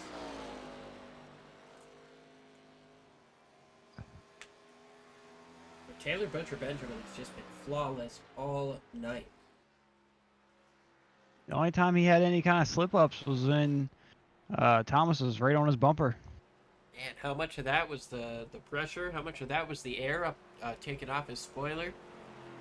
Once Thomas made that mistake, came down into the pits on lap number 38, that really opened the door for Taylor Butcher Benjamin to just take it easy and run his own pace. Brandon Brorby comes up off of the pits. Matt Sisler is still... Now Matt Sisler's coming down into the pits, going to try to cut off that undercut. Right down to 55 miles an hour at pit entry. Right on board to Taylor Butcher Benjamin. We'll see if he comes in this time, just so we can see where does he get off the gas, where does he try to set up his pit entry. He's gonna have to this time. If he waits too long. It's not gonna hurt him if he waits. One would think If he had a big enough lead, but if he goes too many laps, it's gonna eat into it because Sisler's gonna be hauling the mail and he's gonna be fighting old tires. Butcher stays out one more time. But I tell you what, those tires are going to be just as effective on the other end with TBB coming out on the fresher tires. If Matt Sisler's able to get a couple of seconds closer, TBB is going to have those fresher tires and going to be able to drive away, which we kind of saw a little bit at this at the beginning of this current run that Taylor's on. But Taylor, the only one who has not come in to complete his third pit stop of the lead lap drivers. And he's trying to lap the whole field right now. Well, he could. Matt Sisler's 54 That's Sisler's right in front of him. behind him. He's right in front of him. Car. He's not going to get to him, but it'd been nice. He might be coming this time. Yep. Yep. Not on the gas quite yet. Stays down low. Your leader, Taylor Butcher Benjamin, going to bring it to pit road for the final time of the evening. Yes, sir. Going to be 20 laps to go when he crosses the start-finish line right there. Hit your marks, nice clean stop. I mean, if you blow through it and you got to back up, you still got a heck of a lead. He's good to go. Oh, absolutely. They're just saying, just be easy on entry, no mistakes. Just take your time here, boys. We've got everything under control. Right side goes up, come around for the left side. We can't see the guys, but you can see them jack the car up. No, it's a four-tire stop in that sense. Matt Sisler is going to come around turn 2, now into turn 3. Nowhere near Taylor Butcher Benjamin, not going to be able to play a factor. As Butcher just getting down into turn 1. There's Thomas Harmon unlapping himself. But he still needs a caution. He's still putting the clutch down. He's trying to save everything he can just to Is he still clutching it? I would assume so. We'll find out. Yes, sir. Yes, he is. You're on the lead lap. You got the leader right behind you. He's a better man than me, like I said. He's got the I would not be discipline clutching down. it. He's trying to get absolutely every point he can throughout the course of this race, and he knew as soon as he made this mistake, he wasn't going to get a caution, or he likely wasn't going to get a caution. So this is the game he's got to play. He's got to try to finish in the top 10, try to get as many points as he can to continue to pad his lead, or maybe hurt or limit the hurt on his lead coming out of this one. But Taylor Butcher Benjamin absolutely on fire. Moves down to the inside of Thomas Harmon. These guys get Ooh, super he's close gonna through turns pinch him. turn one. I couldn't clutch it for 40 laps. He's been clutching it for 40 laps. This brings me back to the old NASCAR 15 days. I remember NASCAR 98. I do too. 15 had a clutch, 98 didn't.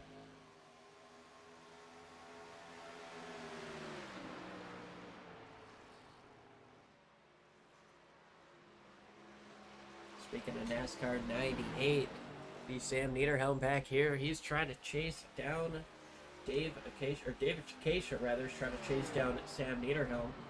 These guys are out here flirting with disaster every time they cross over those seams.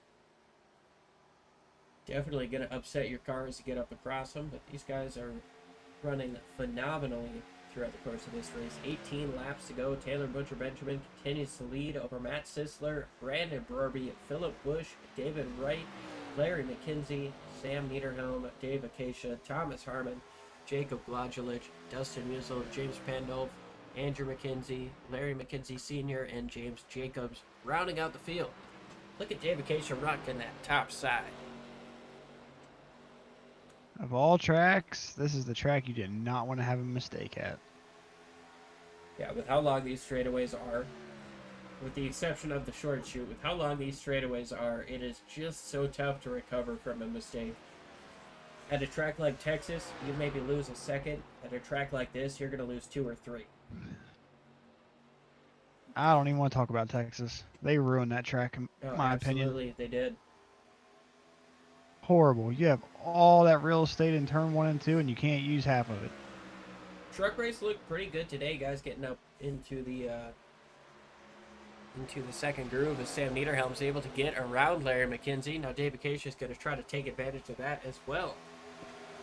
McKenzie's got a handful. He's had a handful majority of this race. I don't know if he can't get a handle of the car or he just doesn't like the sets of tires he's getting. I've had that happen plenty of times. Dave, oh, super loose as there. a 17 of a Casey about lost it and sent her down pit road.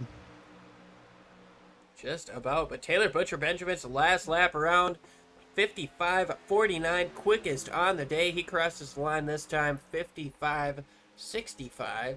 Matt Sisler last time around was a 56.01. Taylor's already out to a 15-second lead after that pit stop. Yeah, Taylor's going to have to make a big mistake, or Sisler's going to have to drop a couple bushels of oranges out of the trunk of that car and lighten the car up a little bit.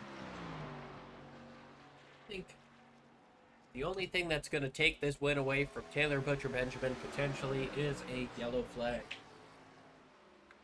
I don't see that happening. Taylor looks to have this thing on lock. Ooh. Dave Acacia gets right up to the back bumper of Larry McKenzie Jr. You might have jinxed this. We have another turn like that, we might actually have an incident. Well, we know we saw James Jacobs get hard into the inside wall. That incident happened off of the racing surface, so the caution did not come out. So that's something else to keep in mind. If there is an incident, it's got to be on the racing surface to bring out that caution.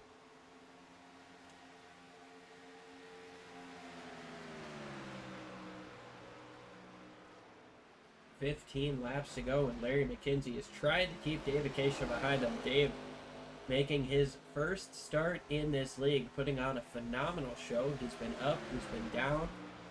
Right now trying to take away 7th place from a series veteran, Larry McKenzie Jr.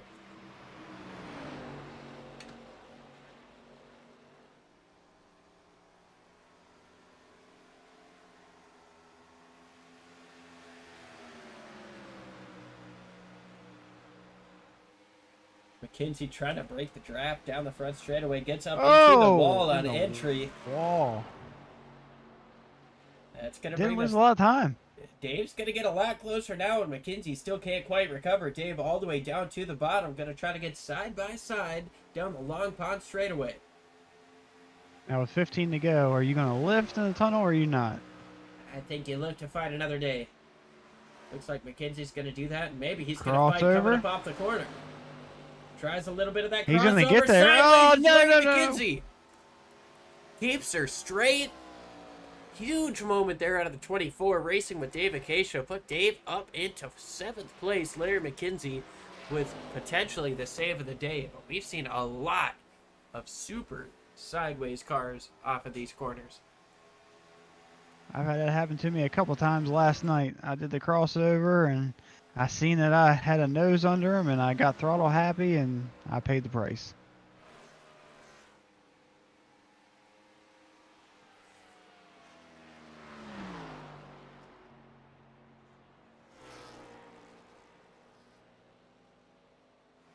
Maybe we should turn it up for these guys one last time before we end this race. That's not a bad idea. We'll go ahead and hit the turn it up. Show you guys, let you guys hear your favorite drivers hitting the loud pedal. We'll be right back for the finish of this one.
Live here at Pocono, 10 laps to go for Taylor Butcher Benjamin. An 18-second lead over Matt Sisler. Brandon Brorby sits in 3rd, Phillip Bush in 4th. And David Wright rounding out your top 5. Phil Bush having a very strong night in his debut. Oh, as JP about dumps her into the pit entrance. Yeah, just about. Not too far in front of the race leader. There's the 24 getting loose coming up off of the turn.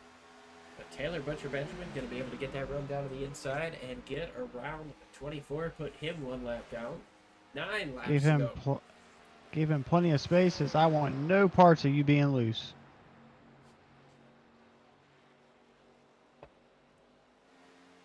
Pocono is one of the toughest tracks on the circuit for these guys. And you can see Larry McKenzie struggling with that car just behind the race leader, Taylor Butcher Benjamin.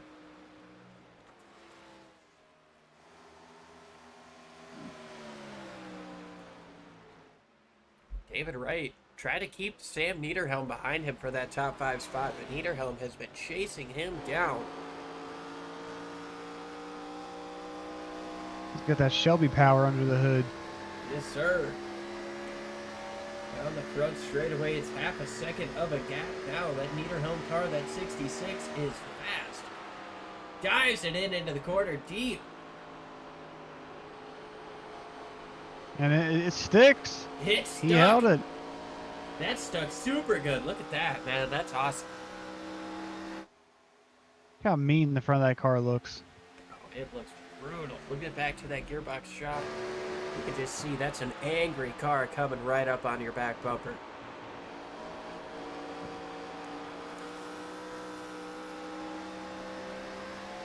Both guys a little bit loose coming up off the two. Sam goes in deep once again. About a car length up off. JP just behind these guys goes way up to the wall. Looks like he's going to be able to get away okay. David Wright still has Niederhelm all over his back bumper.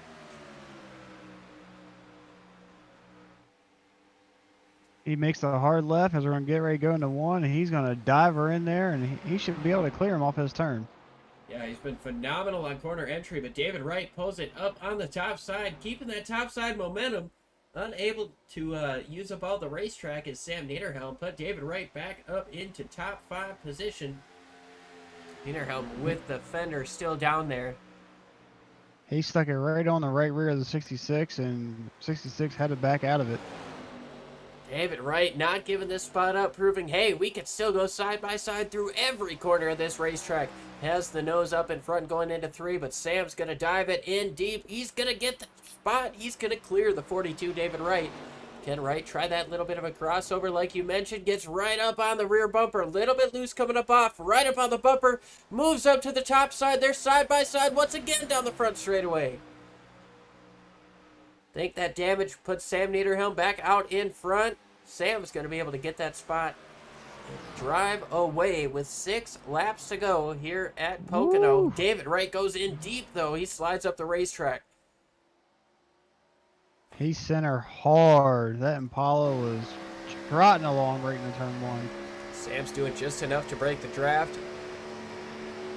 David staying up on the top side. Looks like that 66 is handling just a bit better than that 42. Puts Sam Niederhelm up back into the top 5. These guys are not too far up in front of your race leader, though, Taylor Butcher Benjamin.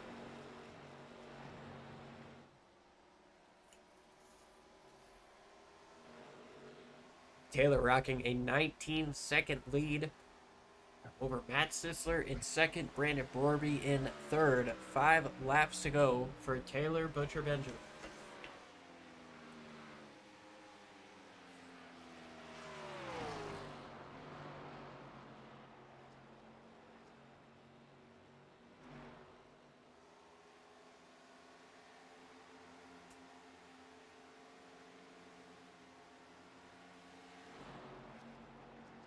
Jacob Gladulich going to try to chase down Thomas Harmon. I don't think Harmon is clutching anymore.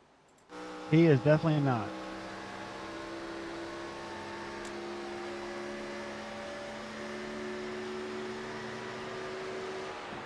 No clutching at all, trying to keep DK behind him. This is the race for 9th place, but it looks like DK is a little bit quicker through turn 2 right there. This guy's catching up to a lap car just in front of him. Might play a factor in this battle.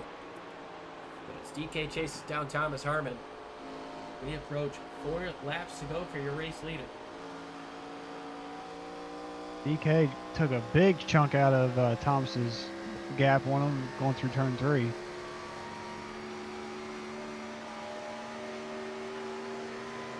See how much more he can gain through turn 1 here.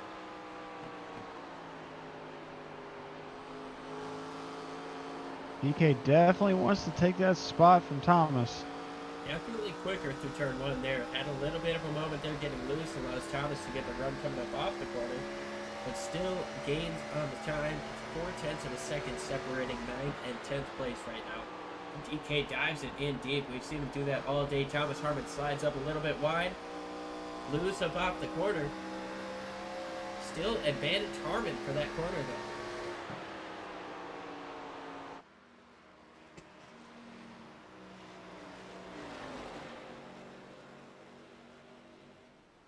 Harmon struggles through turn 3 there. That's going to give DK a chance to get the draft.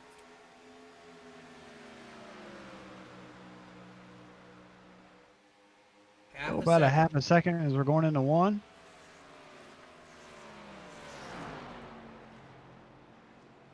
Turn 1 has definitely been DK's turn, and Thomas just doesn't have it figured quite out, but as the other 2 turns, Thomas just pulls away as we're down to a 0.37 second gap between these 2.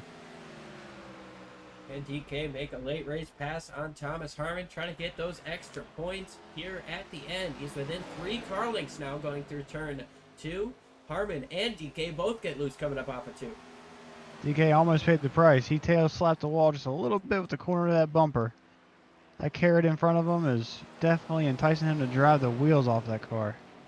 He is pushing super hard. Sometimes pushing hard makes you actually go slower.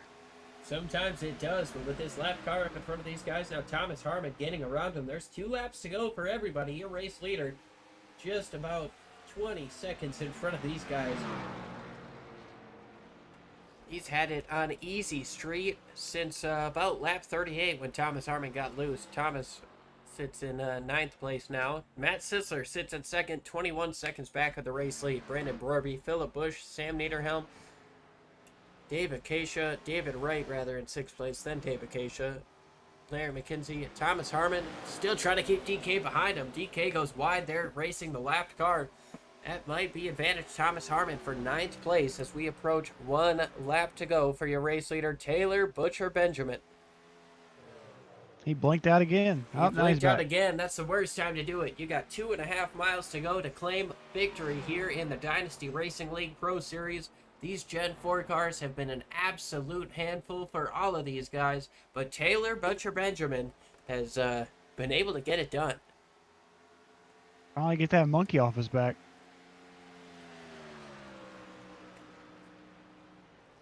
Taylor Butcher Benjamin goes through turn number 2, rocking the Dale Earnhardt Jr. 2005 Daytona 500 throwback. We've seen many a times where Taylor's been passed late, at least a couple of times, but going through turn 3, Taylor Butcher Benjamin, he could coast it from here. I've said that before and been wrong, but with a 22-second lead, Taylor's got it.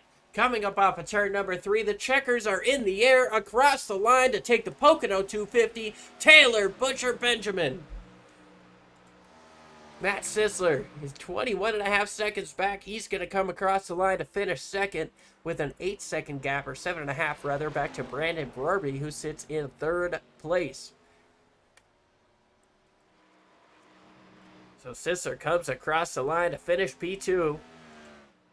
Brandon Brorby going to come off of turn number 3. He's going to take away the final podium position in that Milwaukee Tools 45. Then we've got Philip Bush, Sam Niederhelm, David Wright. These guys all separated enough. And Dave Acacia, 1 lap down. He's going to finish in 7th place. Go ahead and get you your final finishing results. And then we'll get you your interviews for the top 3. Looks like there it is. Taylor Butcher Benjamin gets the job done by just over 21.5 seconds. Brandon Brorby in 3rd. No, Matt Sisler sits in 2nd.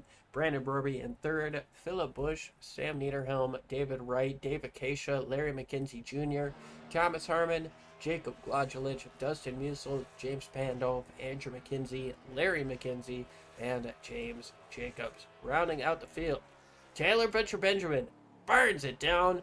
We're going to go ahead and talk with him in just a moment. Switch to the camera.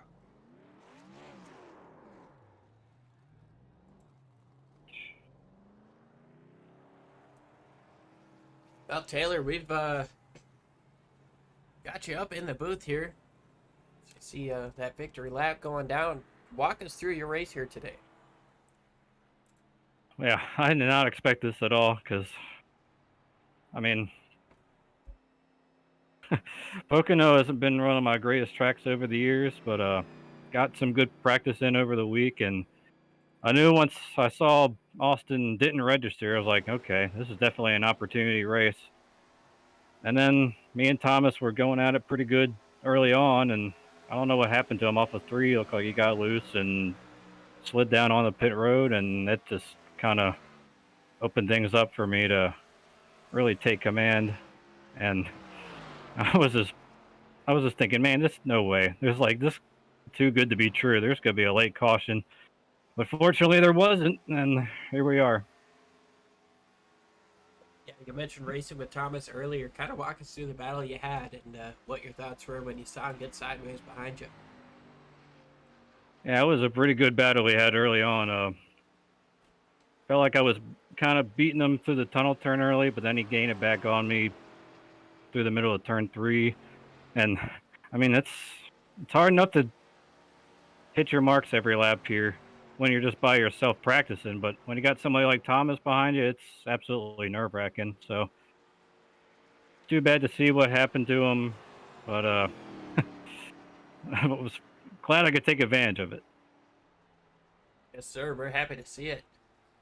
Taylor, you got the race win here at Pocono. Is there anybody you want to thank for such a strong performance here today? I'll thank David, of course. Pretty decent race at 6th place. Thank you guys, of course, for doing the broadcast, and thank, of course, everybody for keeping it green, not just for my own sake, but the fact that we get around here without bringing out any cautions is pretty cool. Absolutely, and a phenomenal drive out of you. Congratulations once again on the race win. We'll talk to you again hopefully next week. Yep, I think we're actually off for Easter next week. Yeah, it's a couple weeks before we talk to you, but yeah, so next time happy Easter to everybody. Appreciate TBB joining us up in the booth. Next, we're going to have second place Matt Sisler. I believe, Greg, you'll have Matt. Hey, Matt, it's Greg in the booth. Got a copy? Yeah, Greg, I got you. Well, you had that freaking orange juice on rails tonight. Just wasn't enough power, or just didn't have put all the turns together to be able to chase down that dominating Taylor. What kind of race did you have? We had a pretty good one for what it was. I knew, real quick when I saw practice times, we were going to be, probably shooting for top 3, top 4. And that was really where we were looking for our Hugger Oranges Charger tonight. We just, when the 8, when the 68 had his issue, that elevated us to second. And even then it was still sitting there going, unless something happens to that 8 car, we're not catching him. So it was basically, the last 2 pit stops, it wasn't so much trying to catch the 8. It was more just to secure what we had running second and make sure Broby didn't undercut us enough on a pit stop where he could get to draft range and make a run at us, because the 45, give him credit, had a really good short run speed, it seemed like. But we had really good long run speed in the back half of the stint. So, congrats to Taylor. He played it perfectly, but we'll take our P2. It ties the best finish of the year from the race at Vegas. And you can't be disappointed with a second place run, especially at a tricky track like Pocono. Oh, that's for sure. This track is definitely hard to get around. You got 3 turns, and they're all different. But you played it out correctly, and that unfortunate for 68, he kind of had a old crap moment and sent her down pit road too soon, and kind of ruined his night. And happy that you guys are able to capitalize on it. Anybody you want to thank? Yeah, I mean, my spotter was in the booth. Jai Baxter did a great job. He was, he's also a good second voice to have on the box, to kind of talk through strategies and stuff during the race, and also the last 10 laps, and make sure I don't fall asleep. Just doing like practice quality run laps at Pocono. But you guys do a fantastic job up in the booth with the broadcast. It's always a pleasure to go back and watch afterwards. James for putting on an awesome league, and then Apex Tech Racing, the team I run for, our road course team, which is the AM team for ATRC Sports. That's I wouldn't be here without those guys. And just to run through, pretend this is a real manufacturer spiel. Got to thank Dodge for a bad fast charger, and Hugger Oranges for staying on board as a sponsor. Not a problem. All right, you go enjoy your podium finish, and we'll see you in a couple weeks. Yeah, thank you very much, Greg. Thank you, guys, and I will see you 2 weeks, I believe, from Michigan. All right, that was our second place finisher. Always entertaining, Matt Sisler. Now we got Brandon Brorby gonna join us up in here. Brandon, how are you doing after a third place finish? Oh, I'm feeling pretty good. It was honestly, I wasn't expecting a third place this track tonight. Honestly, this is one of those tracks that I look at on the calendar and I look towards the next week. It's like, all right, what's the week after that? But yeah, no, I'm happy with third place. Honestly, probably wouldn't be here if Austin was able to make it tonight, and if Thomas didn't have that trouble in pit road earlier on. So those guys have been bad fast all season, so it's really the only reason why we're here.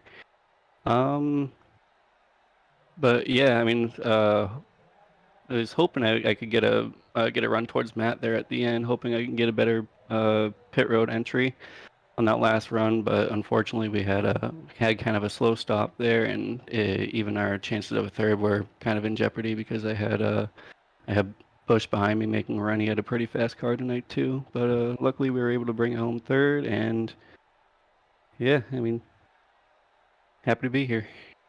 Yeah, definitely an up and down day, like you mentioned. You had a little bit of trouble on pit road, took you away from Matt Sisler, but walk us through the battle you had with Philip Bush there at the end. It was mainly just it was me trying to keep the consistency. You know, this track's really difficult to get down even on long runs. Even if you're race 100 laps of it, you're always thinking about, all right, what am I gonna do in the next corner? Am I gonna make it through it? So really, he was he was really earlier on there. He was capitalizing on those inconsistencies, and I saw the gap on my relative shrink more and more. I was like, oh no, here we go. But luckily, we were able to keep our long run speed and pull away from him there at the end. Awesome stuff, man. You definitely put on a clinic there. You finished third place, a couple spots shy of the victory, but who do you want to thank for such a strong run here in that 45 machine? First, I want to thank JP for having this league, giving us something to do every Saturday night. I want to thank you guys for broadcasting it. It's fun to go back and watch the race. After our run, and I want to thank friends and family. They tune into your guys' broadcast, and I'd like to thank them for their support. Awesome stuff, Brandon. We appreciate you joining us up in the booth, and congratulations once again on your third place finish here at Pocono. Track Yes, that you thank you. didn't have circled, but hey, you got the podium. Luckily. That's going to about do it for us here on Sim Racing Media. We'll go ahead and show you the results. Once again, they've been scrolling through on the top, but Taylor Butcher Benjamin gets the job done. Matt Sisler in second place. Brandon Brorby, Philip Bush, Sam Niederhelm, David Wright, Dave Acacia, Larry McKenzie Jr., Thomas Harmon, and Jacob Glodulich rounding out the top 10. Then Dustin Musel, James Pandolf, Andrew McKenzie, Larry McKenzie, and James Jacobs rounding out the field. Well, Greg, you got any final thoughts for us? It was a good, clean race. I mean, a couple people made some errors, but that's expected here at Pocono with how tricky it is. Our second place finisher, he mentioned just trying to stay awake because it can be tedious. I mean, these long races and spread out field, you just kind of get into muscle memory and you kind of just space off. But yeah, heck of a battle there for a while in the front, and we had a couple battles throughout the field. Overall, it was a good race. I would certainly agree. A fantastic race here for Pocono out of the Dynasty Racing League, guys. That's going to do it for us here on Sim Racing Media. Be sure to follow us on Facebook, YouTube. Hit that subscribe button. We've got a Twitter also. You can hit the link in the description. Appreciate everybody who's tuned in live for the Dynasty Racing League. Pocono 250. We'll catch you next time.